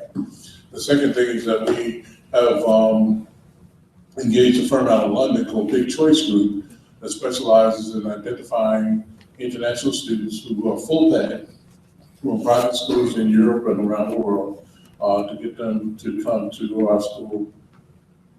So it's one of the things that we've done in terms of enrollment management. We're bringing in a consulting firm to look at the pricing. Pricing for universities is not so much the tuition and fees, it's what's called the discount rate. And when you look at Clark Atlanta University and you take our discount rate, you have the tuition and fees as your revenue, and then you have your discount rate, and then you have your net tuition and fees, right? If you take the net tuition and fees per capita and look at us against other private colleges in the Southeast, we are way off the charts, very, very high. Even though our tuition is not as high as these other schools. And so our pricing is not right. And to give you an idea of what I mean by the pricing not right, these guys, of course, are specialists. Several years ago when I worked for Templeton, I had to go to Bermuda. And my wife and my son tagged along. Templeton was paying for my flight because I also had to leave from there to go off to Russia. So My ticket, round trip, was $800. My wife sitting next to me, her ticket was $400. My son was sitting there for free. All three on the same plane, okay? And so your pricing does matter. I'm sure you guys know that. Everybody in here who's flown anywhere knows that God only knows what price you pay when you fly, okay? It's not one price for all. And so we have to get that fixed. So that's one of the areas that we worked on. The other area is institutional advancement. We're still working on that because there are a lot of problems in institutional advancement. And I know there's at least 60 people in here, and there's probably about 500 complaints. Okay. And so we've been working to turn that thing inside out and fix it, and then on sponsored research. But to get down to the next level is where we're going. After this board meeting, we're going to be talking about music. I'd like to just add one other thing to that, Mayor. We are also, and that's a really important question, when we go across the country to visit alumni associations, we are meeting with high school counselors and talking to them about the type of student that we are looking for and encouraging them to help us to increase our enrollments. And so the music department is an area that we will be, focusing in on. And we also are meeting with accepted students that have been accepted to the university but may have not made a decision. And so we hope that by combining our alumni meet and greets with really dealing with and focusing on our students, the student population across the country, will create will create a volume of students who have all kinds of gifts and talents to bring to the university. So I thank you for that question. Yes, ma'am. Leslie Cooper, class of 1980, and I want to piggyback on Ms. Shambia's compliment. Actually, I love everything that I'm hearing today, and I will say right here, this is the first time I've been to a meeting in a very long time. Variety of reasons here, but I'm encouraged to come back to more. And so, in part of what I've seen from the beginning, from what Mina has presented, and listening to the direction you have for the future of the school. Now, I do have a question on the agenda for the CAU Day at the Capitol, and you mentioned the film industry because I'm involved there in some capacity, not from producer or anything, but channeling the second career there. I wanted to get more specifics on what you're interested in bringing to the university when you're going to address the legislators. Thank you for that. Thank you for your support too, and agreeing to be an active member. The CAU Day at the Capitol is really our first foray into having this type of forum to bring to the state capitol faculty, staff, students, alumni. It's really an introduction of who we are and what we're about. I don't believe the state legislatures know what a terrific institution we have as it relates to mass media, mass communications, film, TV, radio. So that's going to be an emphasis that we want to share with them. As well, I don't believe that they know about our cancer center or other terrific assets we have here. So this is really a first introduction. We will be able to go down on the floor. We are working with lobbyists now to bring a resolution forward for us. And so it's going to be an exciting first step that we will then begin to have future dialogue and building relationships with our state legislators to make sure that they are aware of our interests. I just want to add that when we were out west, I had a chance to go and speak with some folks in Silicon Valley. And the message to me was the exact same message that I heard in terms of our legislation. And the message was, we don't know you. You have to make more frequent visits out here, and you need to have champions. And so I can tell you that our legislature doesn't know us. Okay. Now, that doesn't mean that we don't have members of the legislature that are graduates of Clark. But the people who are in power don't know us. So we have a cancer center. The cancer center, Dr. Khan's distinguished professorship is granted to us by the Georgia Research Alliance. I actually sit on the board of the Georgia Research Alliance. Now, I'm new, so when you're a new person, you can't just come in and start making a lot of noise. But I just noticed something, that all those other guys, Georgia Tech and University of Georgia and everybody else, they're sitting there, and they've already cut deals, okay? And that Georgia Research Alliance budget is signed off by both the legislature and components of it signed off by the governor. Now, if the leadership of the legislature doesn't know who we are, and the governor doesn't really, then guess what? The deal's cut. So when we look at it, if you just go to the GRA or Georgia Research Alliance and look, and you'll see Clark University has one distinguished professor, and Georgia Tech and Mercer and all the rest, I don't know how many of they got. They have a bunch of them that they haven't even filled. Over the last 5 years, they've got a bunch of them that they haven't even filled. And we could benefit from those. But the problem is that they're given out before we all come into the room and sit down. So that's what we're doing. We're first showing visibility and then formulating a more focused strategy. But there are 3 areas that the state is interested in that we have representation here. Thank you. My name is Bert Jennings III. I'm coming from Houston, Texas. Thank you all for allowing me to crash the Atlanta alumni chapter meeting. So I'm having a wonderful time. I am a Morehouse grad, but I got to Clark Atlanta as soon as I could. I am a second generation. I got my master's in computer science from Clark Atlanta. And my grandmother also received her librarian degree from Atlanta University. So I thank you for being here. Thank you to President Hill, my alpha brothers here that sit here with me. It's just wonderful what you did with our alpha brother as well as the other 2 students as well. Thank you for being the mentor that we need.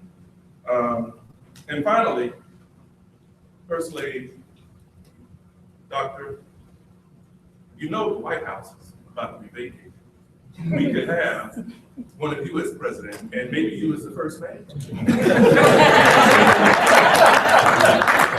Anyway, to my question, and I do plan, I am on the camera pledging $1,000 to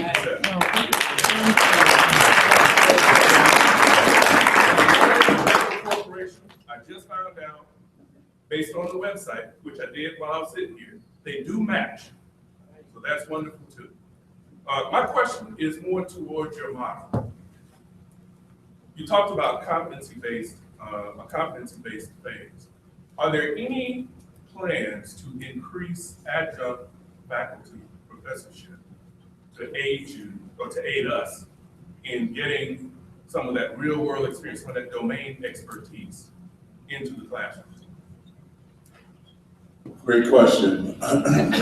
And the answer it is really based on the program. So in the business school, we have a little bit of a challenge, and that especially in accounting, business school accreditation is based on having 4 different types of faculty, and one of the faculty that we're kind of short on is what's called scholarly academic, because many of our faculty are older and they're not really producing research. And so where we have to beef up in the business school is actually the SA faculty, not so much the people who have industry experience. But the way that we see operating more generally, so not getting into specifics of each school, is that mass media arts, I've had discussions with the Dean of the College of Arts and Sciences about working with the Mass Media Arts Affinity Group to form an advisory group that then helps the faculty as well as the TV station and even radio station prosper. Because they can bring resources, they bring ideas from the marketplace, and they can actually then be incorporated into the curriculum plan. We are doing the same thing in the business school. Business schools always have to have an outside advisory council. But in addition, there are two places that are really key. One is our Center for Innovation and Entrepreneurial Development. The person who's running that has a tremendous amount of experience both in the marketplace. He's also a serial entrepreneur, and he's putting together a board, which I'd love to talk to you about, where we have people from a wide assortment of industries.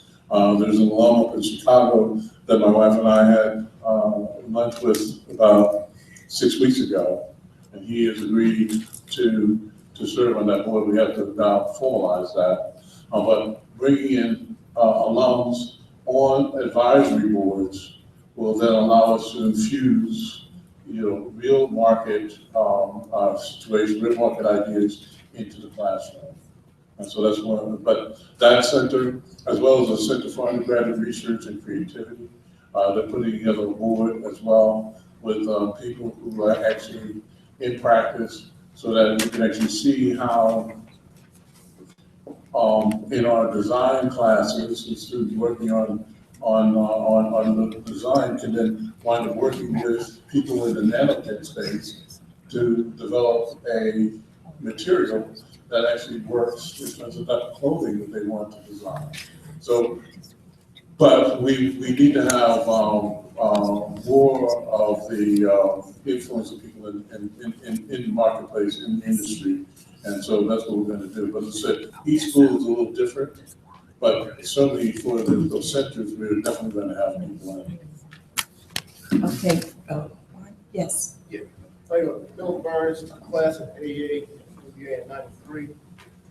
First of all, I want to applaud you. I've been a little bit inactive over the years, but I want to applaud you because it's the first time in about a decade I've heard some revolutionary things being done, even some basic things about marketing, branding, getting our visibility up at the Capitol. However, I want to offer my services to you too. You need, whatever. You can give me a call. But I want to talk about customer service just a little bit, especially this what I just experienced this week. I had a friend who she's doing fairly well. She was trying to come down here to recruit. She has her own school, and she came down and recruited this week. And I called over to the department several times, reached out to a couple of people, never really got a call back. She also wanted to offer a scholarship, and to the school. And she couldn't get anybody to call back. I think about in the years past when I would try to give money, I would bring somebody over to try to recruit at the school. Couldn't get a call back. I think that one of the folks, I love to hear about project management, but I think there's some simple things for an entrepreneur that can be done at the school, like from a customer service standpoint. I think that if somebody calls, everybody needs to be trained on. If somebody calls the school, even if you're not the person, they're trying to ask them what they're calling for, what are they trying to do, take their name and number, refer them to a place, call that person, see if you can reach out to them. And if not, they should be required to call the person back in 24 hours. And I think that's just so simple. I don't know if they have a signal customer service. Even there's a set up point of contact for giving, set up point of contact for recruitment. I think that even if they're not that person, they should be taught to address that phone call and follow up. Like in my business, if somebody calls, I'm not like, hey, you better call them back. because I know one thing, contact prevents me losing them as a client. You know, follow up with them. I don't care, email them, do what you gotta do. And I think that's the problem. And the issue is, and let's be real, I'm not gonna beg anybody to take my money. I have a and if you have a problem to date for me, I have to wait a long time for you to come give me the check. That's your tip. You know, I'm just being real. I'm not gonna wait to pay you. You know, so I think we just have to get a certain urgency there. And also the customer service tip, you know, on the giving thing, you know, we got to do the same thing on recruitment and giving as well. Someone just has to get back in touch with us about that. You know, about that. I don't know how it's going to be done, but I think it's a simple process. And my second statement would be, again, if you need my help on that, I'll be glad to help you with that. And one of the things that she noted out to me in that educational career fair they had on Tuesday here, and I came up here to support her.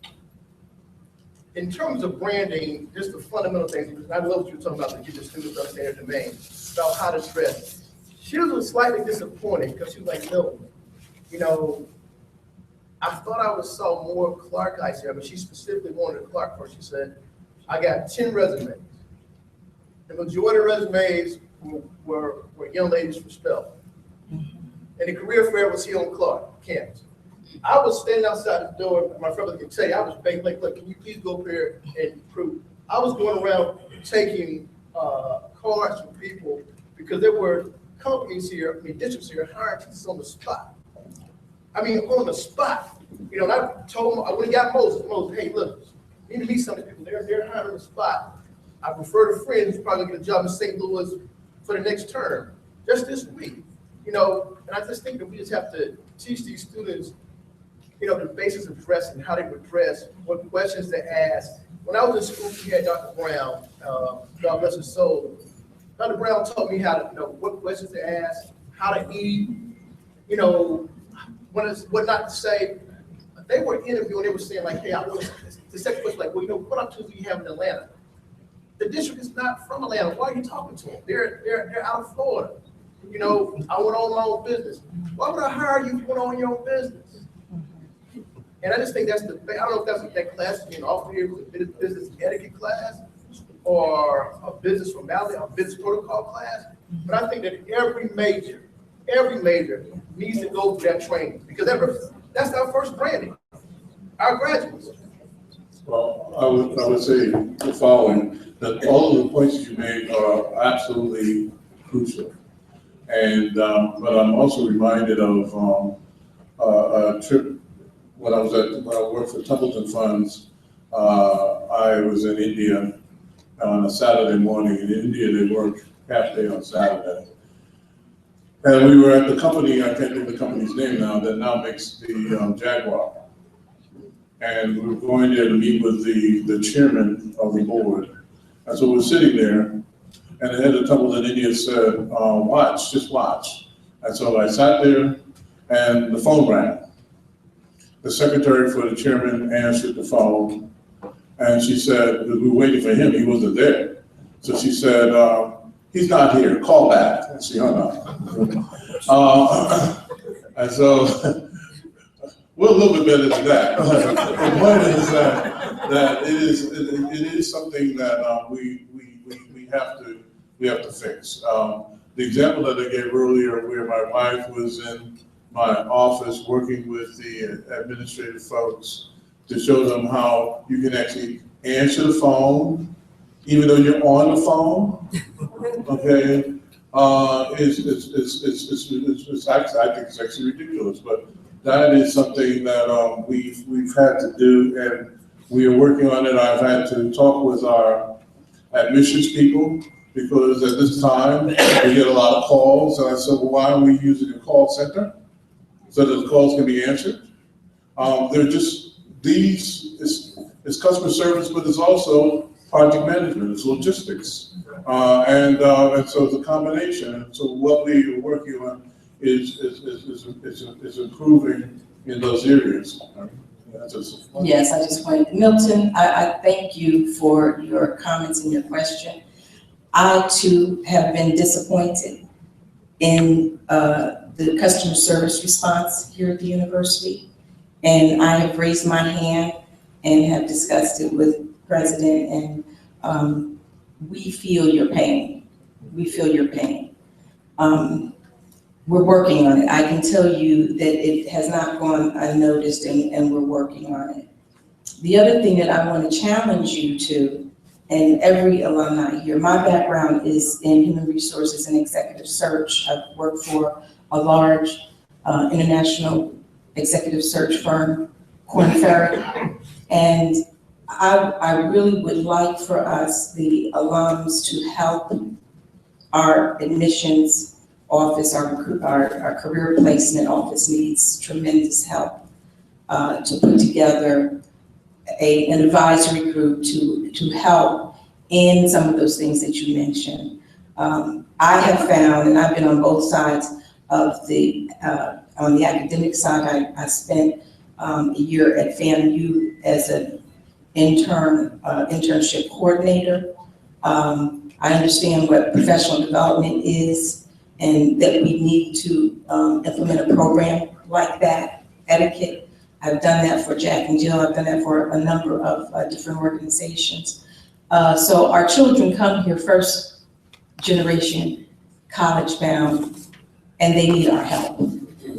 And I'm challenging all of us to help our students. Someone gave us a hand, and they also need a hand. If I could get your information after today, I would like, and anyone else who would like to help us in the professional development, preparing our students, and the president is acknowledging that staff also need that type of preparation, that we've heard the stories, and that is something that's on the list, a long list. But that's on the list, and we really appreciate you bringing voice to that because it's so important. Thank you.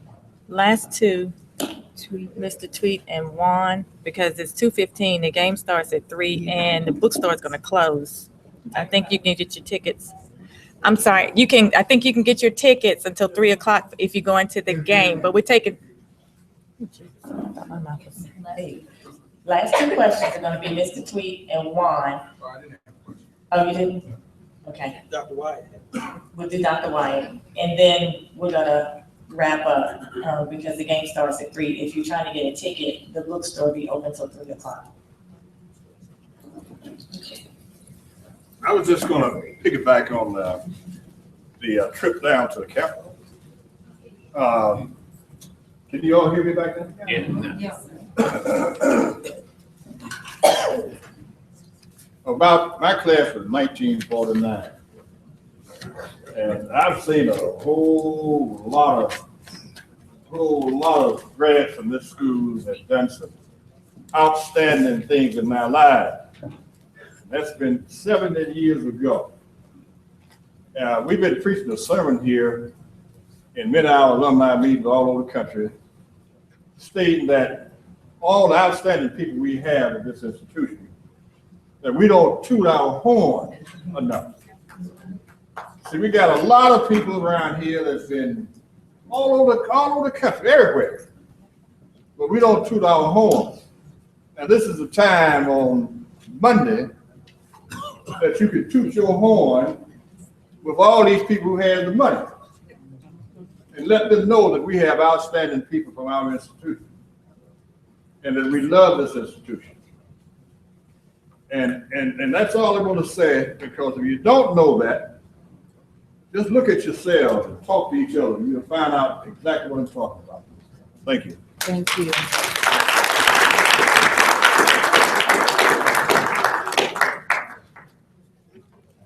Please, Dr. Wyatt. My name is Al Wyatt, Senior. I'm a 1950 graduate of Law College, a 1984 graduate of Atlanta University. I really came to this meeting because I got a message in another meeting from Dr. Moses Norman that you competing with alumni.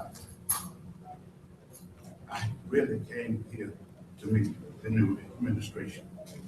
But after I heard that, it was so dear to me going to discuss. I don't want to discuss them here at this meeting. We're talking about music. I was your first band director for Boston University. But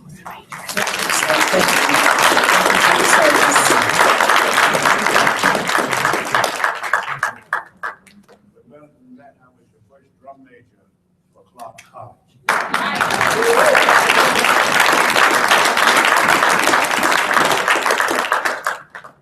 So I'm not here to discuss that with you. I can do that in private.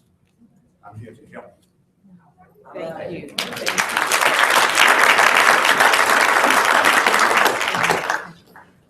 I just want to make one quick acknowledgement that Ron's Chief of Staff, Marilyn Davis, is here. Marilyn, can you just wave? And if you can't get in touch with the president, she's the next lady in line.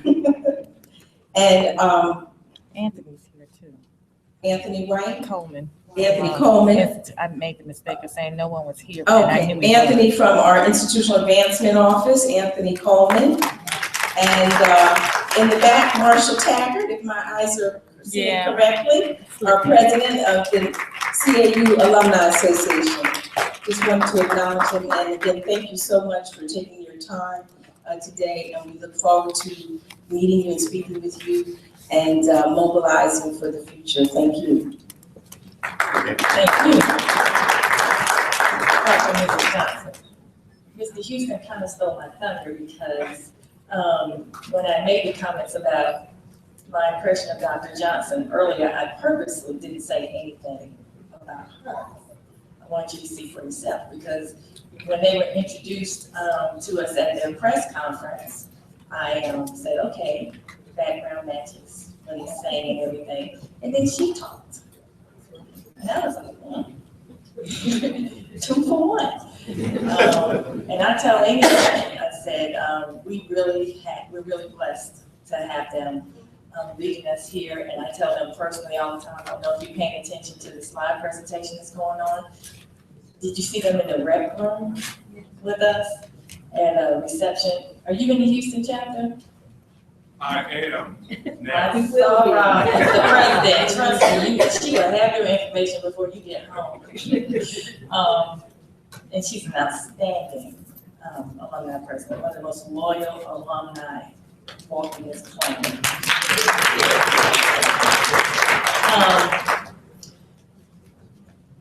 They're so accessible.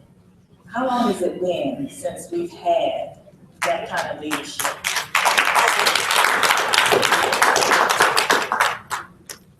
I can't remember, probably since Mrs. Cole even hearing the First Lady talk.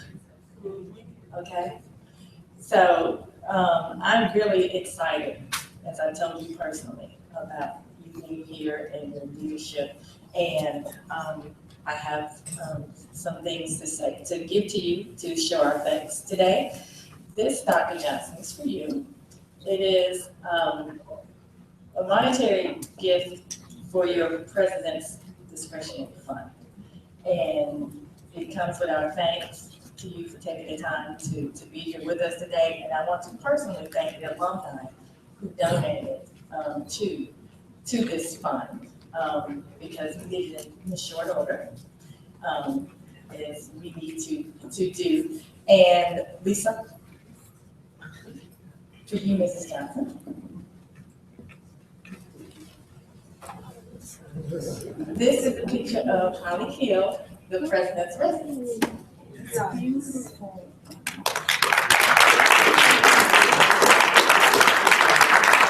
Okay, now we're going to adjourn, but when I say don't move, because we want to capture this moment. A lot of people left, they're going to miss the picture. Instead of everybody getting up to take a picture, I want you all to sit down in the chairs. Mr. and Mrs. Johnson, you stand in the middle. Horace is going to go up on stage to take a picture. But I have a couple more acknowledgments to make, and then we're going to go. I need to thank the students that are here today. The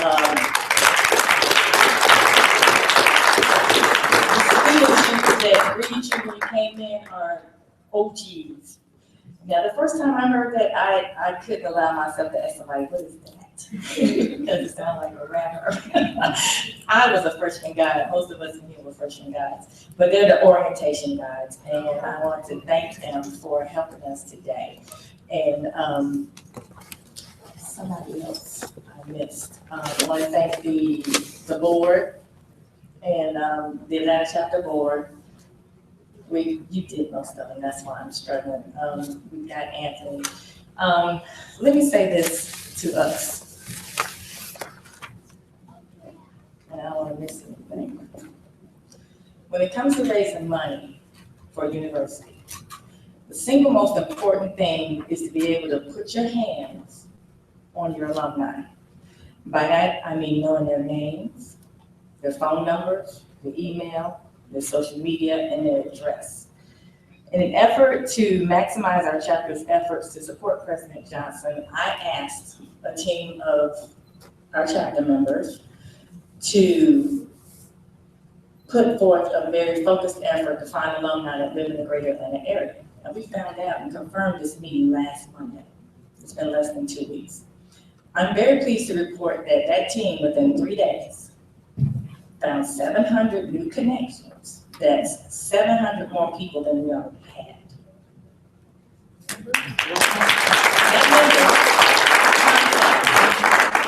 Actual email addresses, phone numbers, people that we can touch, and that's for money. Our people, our alumni. So that's 100% increase in the people that we can get access to. Now, that said, how many of you are in here for the first time in an alumni meeting? A lot of them are probably, I know a lot of them had to go. How many of you have never joined the Alumni Association? That said, make sure all of you pay your $25 today. PayPal, we have the website. Y'all know how many of you got something from me asking you to come here today? And I want to thank you. Look, and that's important. But you got to call from somebody, not just me, because we put on a hard press, and that's what we're going to continue to do. Get you in the chapter. I thought you left Brenda Tolliver, former national alumni president for this session.